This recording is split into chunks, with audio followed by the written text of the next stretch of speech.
अगर कोई आश्रय नहीं है और आपकी किसी पर नजर न जाए, केवल इन्हीं के चरणों में रहे कि अब तो जीवन आपके लिए है, ऐसे संभाल लेंगे। ऐसे अर्थ चाहिए आपको तो केवल इनका भरोसा ले लो, केवल इन अपने छल कपट का, अपने व्यवहार का, अपने किसी बल का नहीं, केवल इनका भरोसा ले लो। चमत्कार हो जाएगा जीवन में, आपको पता नहीं चलेगा कैसे हुआ। कभी ऐसे नहीं हुआ इसका, कभी किसी से ऐसे नहीं हुआ इसका, कैसे हो रहा है उनका, कैसे हम सबका उदर पोषण हो रहा है, वृंदावन वास हो रहा है, सब चल रहा है। कैसे प्रभु चला रहे हैं? क्या आप सबको नहीं चला रहे हैं? पर आप अपने को कर्ता मान रहे हैं, इसलिए आपको अनुभव में नहीं हो रहा, इसीलिए आपको परेशानियां हो रही, क्योंकि आप कर्ता बन रहे हो। अगर विश्वंभर कर्ता को कर्ता मान लो और उनके आश्रित हो जाओ तो जो चाहोगे मिल जाएगा, अगर ना चाहोगे तो वो मिल जाएंगे। जो चाहोगे मिल जाएगा, बिल्कुल कोई चाह न करो तो वो जो व्यवस्था उनको करनी करेंगे और वो स्वयं मिल जाएंगे। अर्थार्थी भक्त को धन संपत्ति वैभव चाहिए, पर वो केवल हरि से चाहिए, दूसरे से नहीं। पर ये ध्यान रखना, इसकी परीक्षा होगी आपकी। अपने इष्ट देव के अनन्य होकर के यदि आप अर्थ चाहोगे तो बहुत जल्दी आपका परिवर्तन होना शुरू हो जाएगा। पर आचरण आपके पवित्र होने चाहिए, ये भी ध्यान रखना। आचरण की अगर पवित्रता नहीं तो फिर शिकायत मत करना।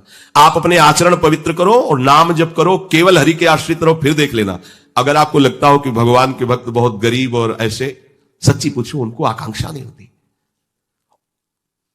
प्रभु जबरदस्ती व्यवस्था करते, उनको आकांक्षा नहीं होती। 4 रोटी मांग ली, ऐसे ही पड़े, पूरा जीवन प्रभु के लिए। उन प्रेमी महापुरुषों की चरण धूल अगर शरीर का स्पर्श कर ले तो पावन हो जाए। देवता तरसते हैं उनकी सेवा के लिए, सिद्धियां हाथ जोड़े खड़ी रहती हैं, पर वो अकिंचन महात्मा किसी से कुछ नहीं चाहते। कि ऐसा ना समझो कि हमारा दास, हमारा भक्त, हमारा आश्रय लेने वाला ऐसा नहीं है। वो हरिदास, भगवान के चरणों का दास है। समस्त ऐश्वर्य संपन्न भगवान उसके अधीन हो जाते हैं जो भक्ति करता है। अगर आपको अर्थ चाहिए तो केवल भगवान का आश्रय ले, दूसरे का नहीं। अब ये कोई छोटी मोटी बात नहीं, देख लीजिए अंदर से। अपने बल का आश्रय नहीं, किसी दूसरे व्यक्ति का आश्रय नहीं, किसी दूसरी दैवी शक्ति का आश्रय नहीं, केवल श्री हरि का आश्रय। और जब आप पक्के उतर जाओगे, जैसे सुदामा जी, तो जैसी द्वारिकापुरी थी वैसे सुदामापुरी हुई। जैसा वैभव द्वारिकाधीश का वैसे सुदामा जी का वैभव था। पक्का मान लीजिए। लोग समझते नहीं, ऐसा ना समझो कि ये केवल कथाएं हैं। आपका जीवन स्वयं एक कथा बन जाएगा। यदि आप हरि के आश्रित हो गए तो आपका जीवन चरित्र दूसरों के लिए उदाहरण बन जाएगा। पर निष्ठा चाहिए। कई कई दिन भूखे रहे सुदामा जी। उनका मित्र किसी जमींदार के यहां पुरोहित करता था। वो जब पालकी से निकलता था, कहां गली गली डोल रहे हो कृष्ण कृष्ण बोलते हुए, आओ हमारे यहां, हमारा जजमान धनी है, आके थोड़ा वेद पाठ कर दिया करो, पूरे परिवार का पोषण कपला रहता है। हम वादा करते हैं उनका, नहीं, हमारे जजमान तो श्री कृष्ण है, हम दूसरे। घर आते पत्नी पूछती कुछ मिला? 5 घर हो आए, कुछ मिला नहीं। चलो तुलसी दस और चरणामृत से दिन काटते। भगवान व्याकुल हुए, भगवान ने ऐश्वर्य दिया। अगर धन ही चाहिए, सुदामा जी की इच्छा नहीं थी, उनकी पत्नी की इच्छा के कारण वो भी इच्छा भगवान ने पैदा की।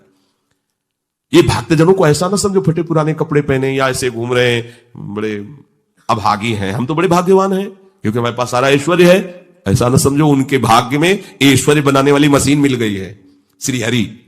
वो इस ऐश्वर्य को क्या करे, श्री हरि मिल गए, जिनके रोम कूपों में अनंत ब्रह्मांड वास करते हैं। वो भगवान उनके यार हैं, उनके प्यार हैं। वो दूसरे की तरफ क्यों ताकेंगे?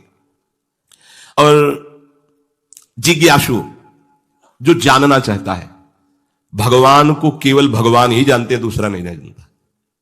पक्की बात समझ लो। भगवान को केवल भगवान जानते हैं, दूसरा नहीं जानता।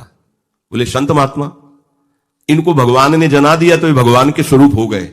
सोई जाने जे देहु जनाई और जानत तुम्हें हो जाई। जानत तुम्हें हो जाई।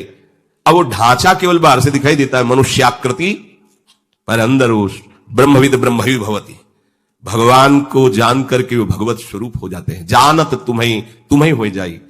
जानने के लिए एकमात्र भगवान का आश्रय लो। अगर तुम्हें जानना है संसार क्या है, भगवान क्या है, मेरा स्वरूप क्या है, तो एकमात्र अंदर से श्री हरि का आश्रय लो। वो तुम्हें गुरु रूप से मिल जाएंगे। बस उनकी आज्ञा का पालन करो तो जो गुरु है वही शिष्य हो जाता है।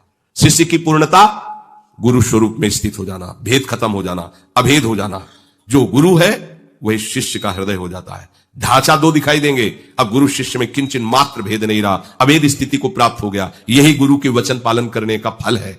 जानत तुम्हें हो जाई, वो इष्ट स्वरूप हो जाता है, वो गुरु स्वरूप हो जाता है। ज्ञानी जब भगवत स्वरूप का साक्षात्कार हो जाता है तो जिसके अंदर अभेद भावना होती है वो मोक्ष को प्राप्त हो जाता है, और जिसके अंदर प्रियता होती, थोड़ा हृदय द्रवित होता है, वो आगे बढ़ जाता है। उसके अंदर फिर दास्य, शक्य, वात्सल्य आदि भावों का प्रेम जागृत होता है। ये मोक्ष से भी स्वादिष्ट है। जो मोक्ष सुखानुभव करने वाले बड़े बड़े महापुरुष हुए, उनके अनुभव निकले जब इस प्रेम का रसास्वादन किया। जैसे भगवान के ही स्वरूप से सुखदेव जी जब लालजू की रूप माधुरी श्रवणेन्द्री से गई, और वो तो सिद्ध महापुरुष हैं, जैसा शब्द सुन रहे वैसे ही भाव में रूप जागृत हो रहा है, उनको कोई ध्यान थोड़ी लगाना है। बरहा पीडम नटवर बपू, तो वैसे ही सामने नटवर बपू बिक गए एकदम उस रूप को सुन के। इतना सुंदर श्याम, इतना सलोना श्याम, ये तो ब्रह्मानंद को भी फीका कर देने वाला रूप है। उठ खड़े हुए, 18,000 श्लोक कंठस्थ के, श्रीमद् भागवत के 18,000 श्लोक कंठस्थ। और ये ऐसे महापुरुष हैं जो जन्म सिद्ध हैं। अपने पिता व्यास जी को स्वयं उत्तर नहीं दे रहे, वृक्ष उत्तर दे रहे हैं। सुकोहम सुकोहम, वृक्षों से निकल रहा है। ऐसे तदात्म भाव को प्राप्त महापुरुष, अर्थात ब्रह्मानंद से भी श्रेष्ठ श्री कृष्ण का रूप रसास्वादन। मधुसूदन सरस्वती जी बंशी विभूषित करा नवनी हृदाभात, उसमें कह रहे कृष्णात् परम किमपि तत्व, हम कृष्ण से कोई बड़ा तत्व है मैं नहीं जानता। तो जो भगवान कह रहे हैं कि ज्ञानी जो भक्त है, यहां दो भाव ज्ञानी की, जिन्होंने सत्य को जानकर के भगवत स्वरूप में लीन हो गए, या जो सत्य स्वरूप भगवत स्वरूप को जानकर प्रेम में लीन हो गए। प्रेम में लीन होना, अभेद होते हुए भी भेदभाव को स्वीकार करना, यह भेद मायाकृत नहीं है, यह चिदानंद भाव भेद है, भाव भेद। ये जो ज्ञान में लीन हो चुके हैं उसके आगे की बात है। इसीलिए इस भेद को वो ना जानने के कारण कहते कुछ न कुछ अविद्या बचती है, तभी भेद दिखाई देता है। ऐसा नहीं है। जिस समय स्वरूप का साक्षात्कार होता है